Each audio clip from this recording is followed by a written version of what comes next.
Greetings and welcome. Thank you for tuning in to our presentation.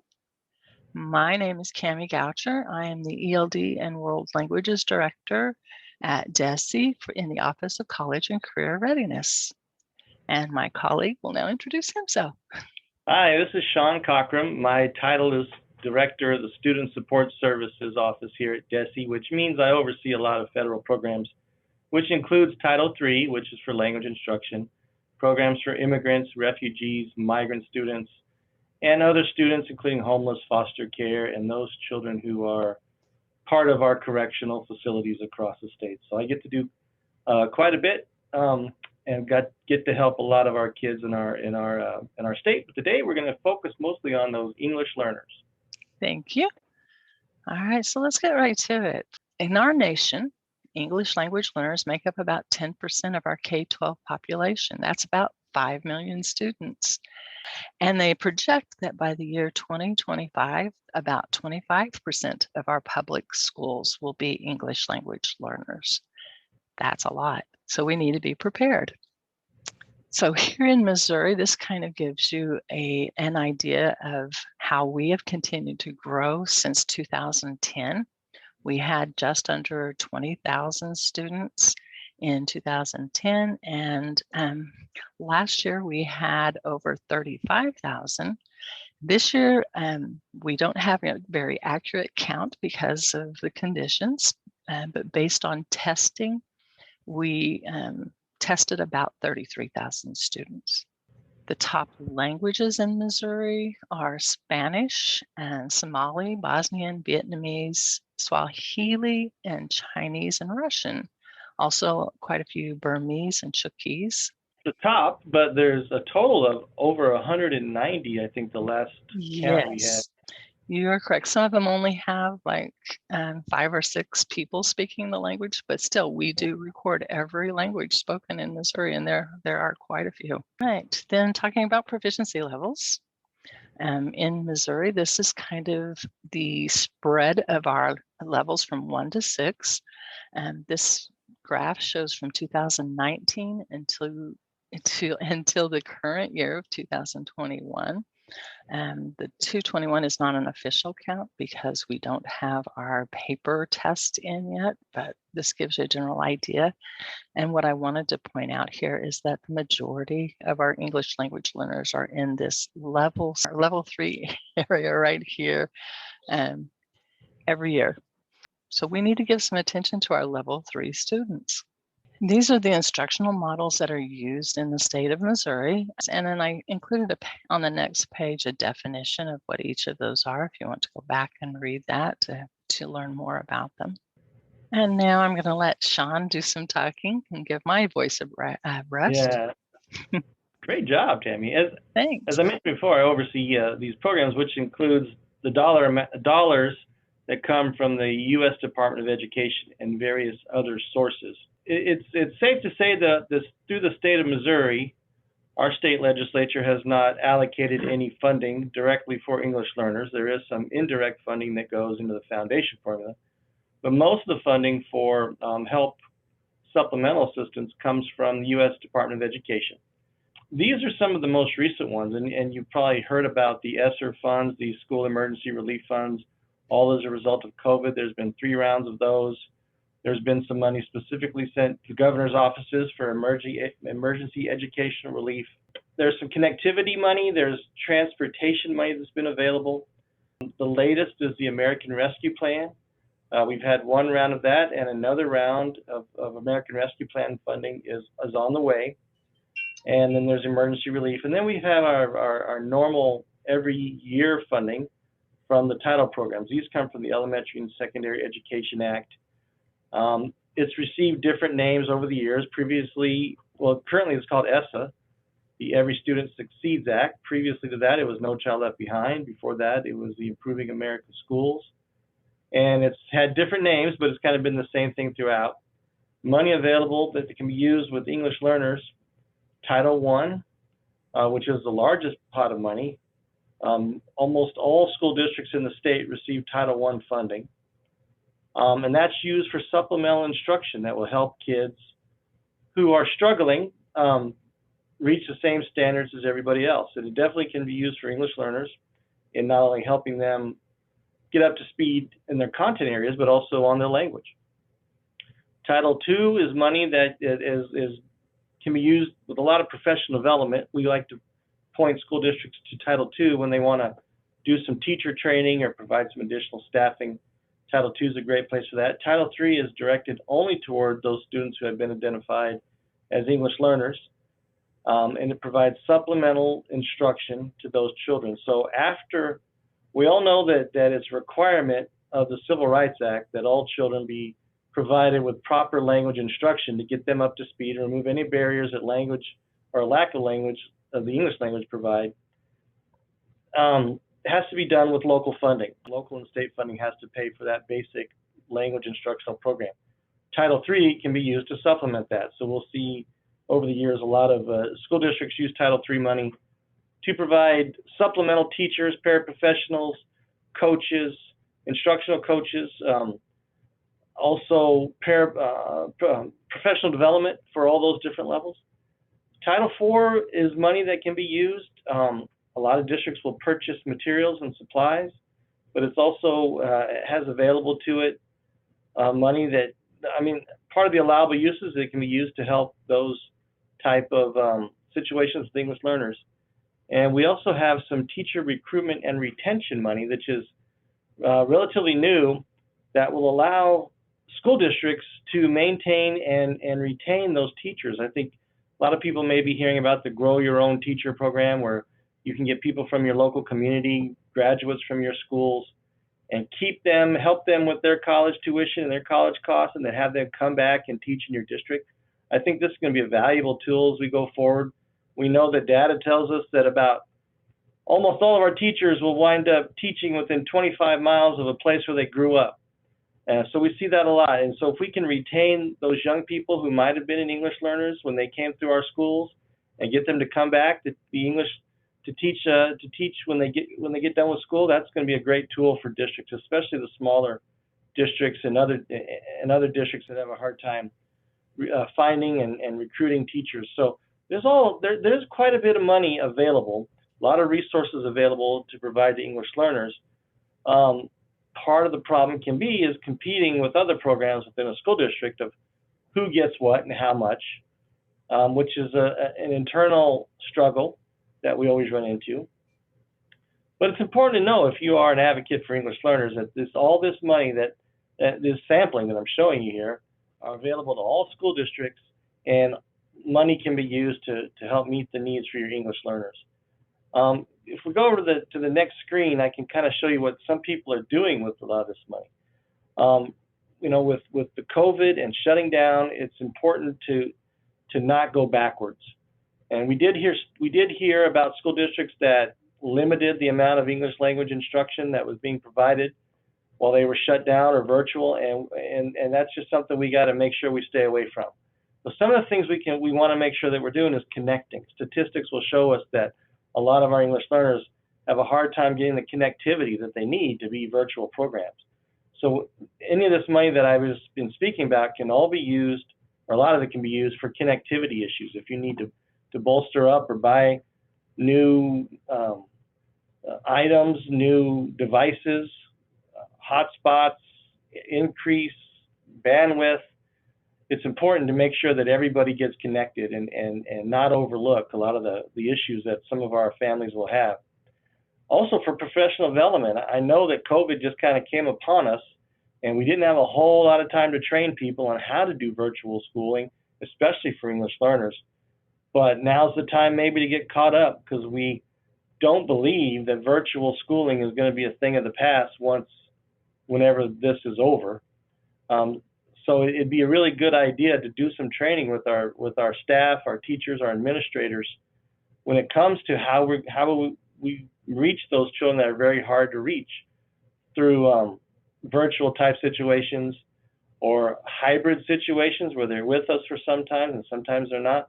So PD is something I think we really got to dig into and make sure our teachers have the equipment, the tools, and are prepared to continue with virtual learning and reaching out to kids. Also, the extended learning opportunities has always been a big deal with our kids, but You can use any of the funding that we mentioned for summer school, extended days, extended weeks, additional time.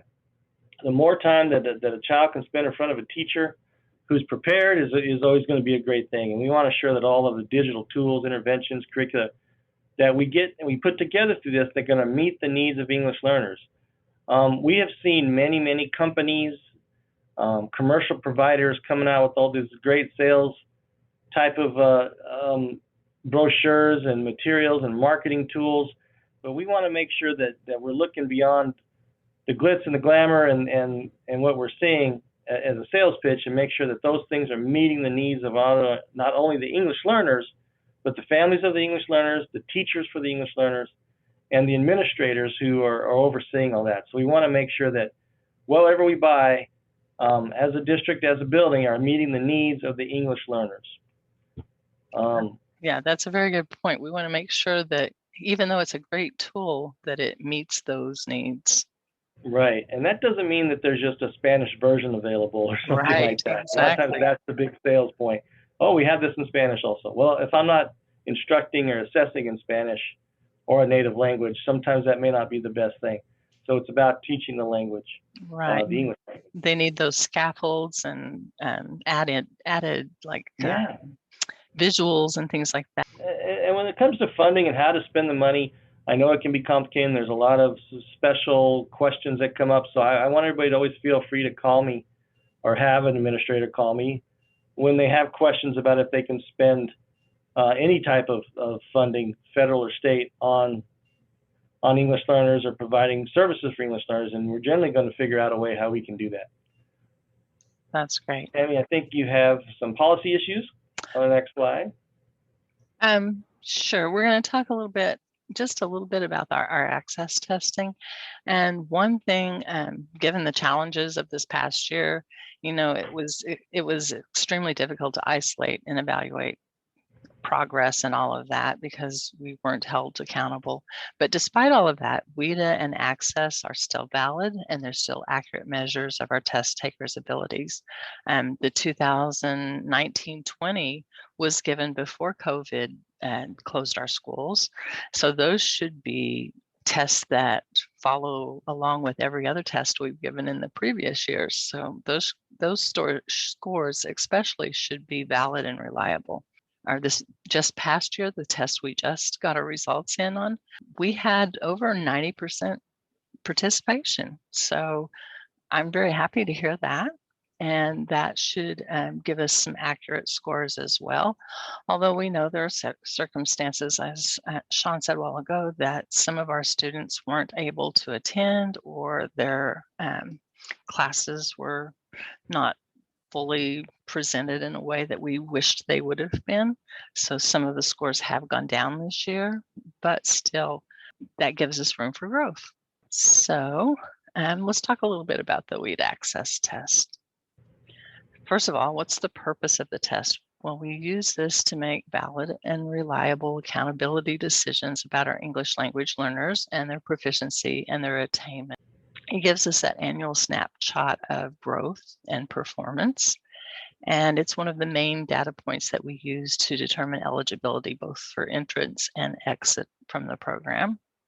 But we shouldn't just use the access test. We need to pair it with other things, formative assessments and work samples and student participation. So I am not a psychometrician. I love math, but I have to know all the whys before it makes sense. And I want to help kind of give you that understanding in some simple terms. So we're going to look at a little bit of the data that goes along with our access test. First of all, I want to show you kind of where we are in Missouri. And as far as our listening assessment, most of our students do very well, as you can see. They're almost all at a level 6 across the graph until you get to the upper grades. So that might be something to look into with our older students, giving them more chances to speak in class and more opportunities to talk about topics and give their presentations orally. that'll help them with their listening scores. And then as speaking scores, almost all of our students are at the level 3 range, except for kindergarten. And if you've ever been in a kindergarten class, you know they do a lot of talking. Reading, unfortunately, that's one area where a lot of our students are at this lower end. You can see a lot of them are at proficiency level 2, 2s and 3s. So that's a skill that is an initiative in Missouri, and we are working very diligently to improve reading across the board, not just for English language learners, but for all students. And I have the fortunate opportunity to be on some of the initiatives committees that are working towards those goals, to have a voice of English language learners when we talk about decisions that are being made to help our students. And writing, this surprises me because most of our students are at a level 3, and that's been something over the years that we've said our students really struggle with writing, but this is showing they're making pretty good progress. It's still something that needs to be worked on, but they are showing a lot of progress over the past years as far as writing is concerned. So that's good news. And then our overall, again, this shows that most of our students are at about a level 3 proficiency level, except for 4th and 5th grade, and most of them are at a level 4. And then this is kind of unofficial data for this past test. And again, I just wanted to share with this to show you that we are still at about a level 3 overall proficiency level. And again, 4th and 5th grade are about a level 4. So we're consistent, and it's been consistent for several years with this same information. So this is a year for change, and I'm encouraging everyone to look at their data closely, what areas need improvement, and hone in on those things and focus your instruction where there is a need. So I went through and looked at where each majority of students lie in each grade level. And so we see that, like in kindergarten, listening is 40%, speaking 40% at level 6, speaking is 35% at level 6, reading was 73% at level 1, and writing was 64% at level 1. That tells me that my kindergartners need more work on reading and writing. So if I'm going to look at my program, I'm going to focus my attention in those areas of greatest needs and build from that when you're setting goals for your student. Because when we look at access, we look at 2 things. We're looking at the proficiency, how far they are from getting that 4.7, or how many of them are acquiring the 4.7 each year, and then the growth, how many are showing growth from year to year. And those are what we use for our data indicators in normal years when we're measuring growth for our school districts. But our WIDA is more than just an assessment.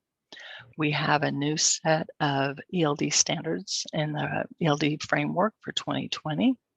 And my suggestion is to start looking at the key uses and the performance level descriptors when you are writing up your plans for your students and setting goals.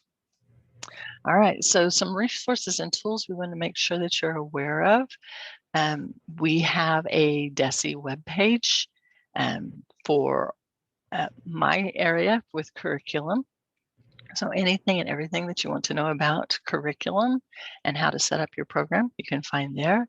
And then Sean has one for the administrative webpage as far as compliance, that this link will take you to. It talks about all of the compliance and uses for your money and all of that sort of things.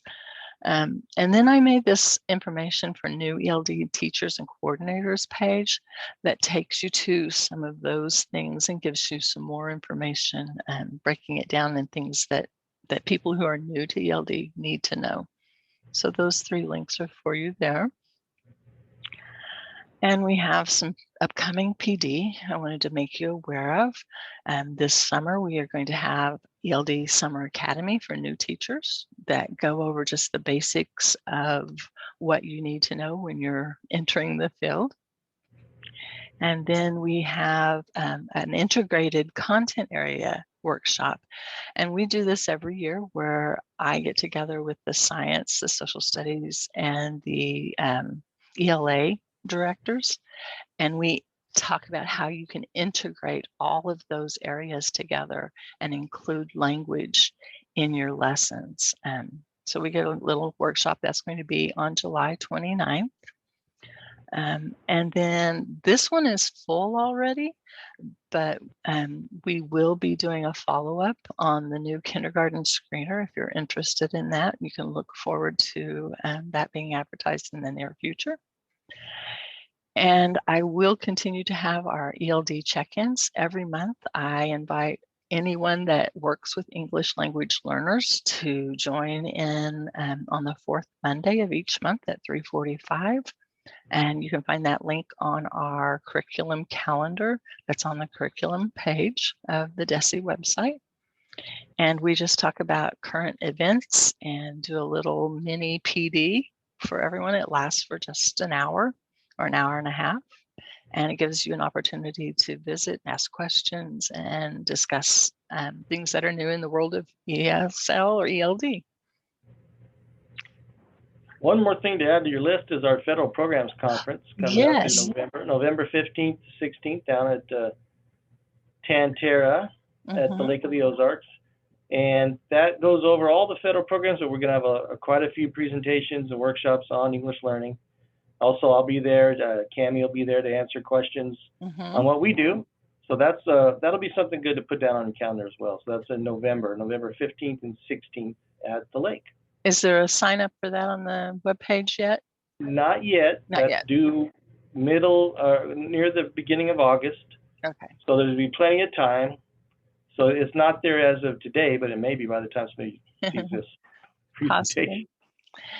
Well, check in on our DESE website and keep an eye out for that. And I will post it through our listserv and through the social media when it is available. So you'll have opportunity to see that. Also, we'll make sure that our male specialists get this information out as well.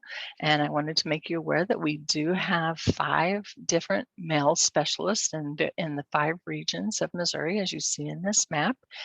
And these persons are trained and eager to help you with any questions you may have about English language learners or migrants. So you can contact them at any time and ask for their assistance. And this link takes you to an evaluation of this presentation. If you would fill that out for us, we'd much appreciate it. And you can contact Sean or myself at any time in our office. And those are our phone numbers and our email addresses. And then here is our Facebook and Twitter for our Mel in Missouri. And that's all. I'm finished talking. Sean, do you have anything else that you'd like to add? No, I think you've covered everything fantastically. I enjoy listening to you, Cammie. So thank you. You can go on and on and on as far as I'm concerned. I could probably, yeah. All right. Well, we want to thank everyone for viewing our presentation, and we welcome any questions or comments. And thank you again.